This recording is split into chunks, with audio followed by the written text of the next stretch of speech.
Assalamualaikum warahmatullahi wabarakatuh. Perkenalkan, kami dari kelompok E2. Kami akan mempresentasikan hasil kerja kelompok kami tentang analisis kelembagaan ekonomi pertanian. Sebelumnya, perkenalkan, saya Firman Wahyu Pratama, NPM 093. Saya Anis Hidayah, NPM 090. Saya Salma Bilatasma Afaida, NPM 091. Saya Risa Nazma, NPM 094. Saya Ibnu Rizal Fardi, NPM 094. Berikut penjelasannya. Pada jurnal analisis penguatan kelembagaan ekonomi petani pada komunitas petani padi di lokasi Food Estate Blantysiam, Kalimantan Tengah, dibentuk secara formal untuk mendukung usaha tani kolektif dan komersial. Kelembagaan ini beranggotakan petani berpengalaman dengan pendidikan rendah, serta difokuskan pada fungsi pembelajaran, fungsi produksi, dan kerjasama. Aspek sosial dan profitabilitas menjadi kekuatan utama pada kelembagaan ini. Sementara aspek manajerial dan teknis masih lemah. Dukungan institusional dari pemerintah dan lembaga pertanian sangat penting dalam memperkuat kelembagaan ini menuju kesejahteraan dan keberlanjutan petani.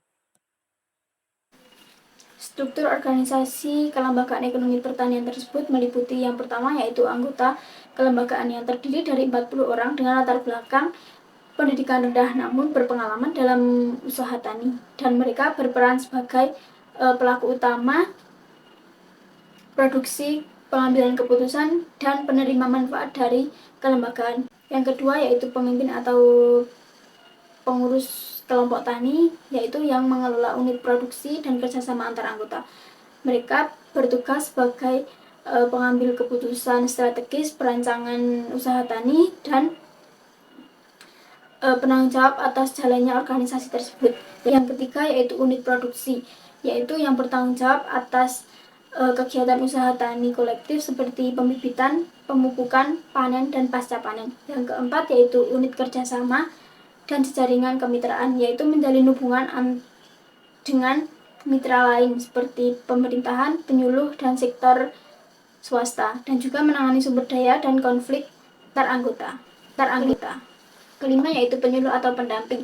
Terdapat peran pendamping dari pemerintahan, yaitu penyuluh pertanian yang berfungsi sebagai fasilitator pelatihan dan transfer teknologi, pembina kelembagaan agar berdaya dan mandiri, dan penghubung antara kelembagaan petani dan pemangku kepentingan.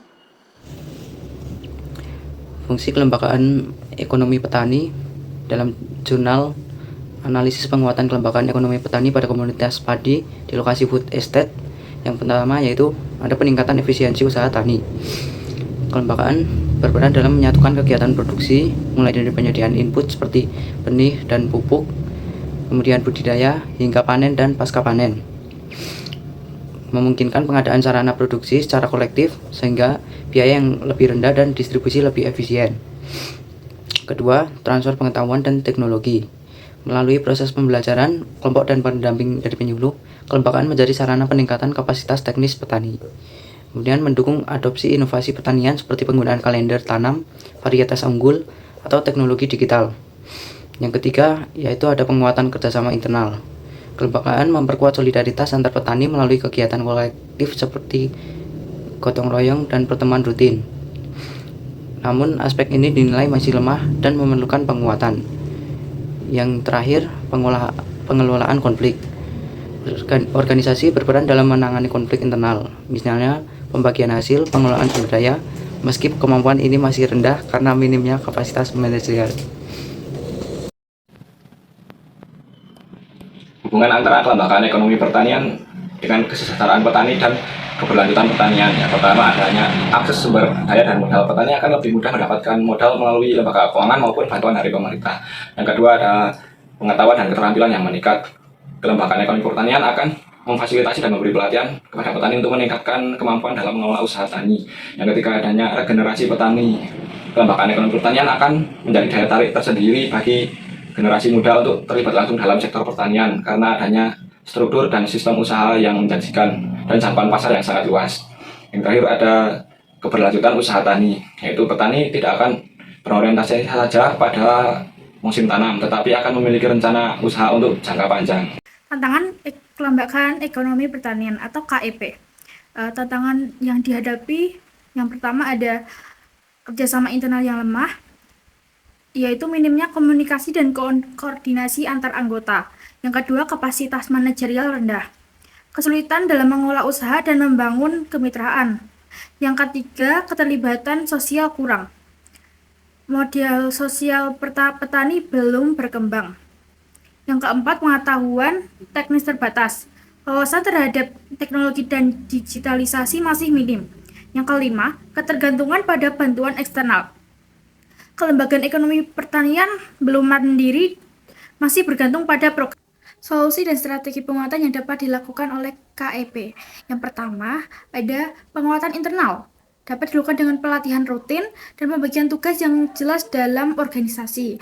Yang kedua, ada peningkatan kapasitas. Dapat dilakukan dengan pelatihan manajerial dan monitoring antar petani. Yang ketiga, adanya penguatan jejaring. Kemitraan dengan koperasi, BUMDes atau off-taker, dan forum kelompok tani. Yang keempat, ada pemanfaatan teknologi, aplikasi digital pertanian, dan pelatihan petani muda. Yang kelima, dukungan pemerintah, pendampingan jangka panjang, dan insentif kelembagaan. Kesimpulannya adalah penguatan KEP harus menyeluruh, mencakup aspek internal, eksternal, dan juga individu, agar mampu mendorong kesejahteraan dan keberlanjutan petani di kawasan food estate.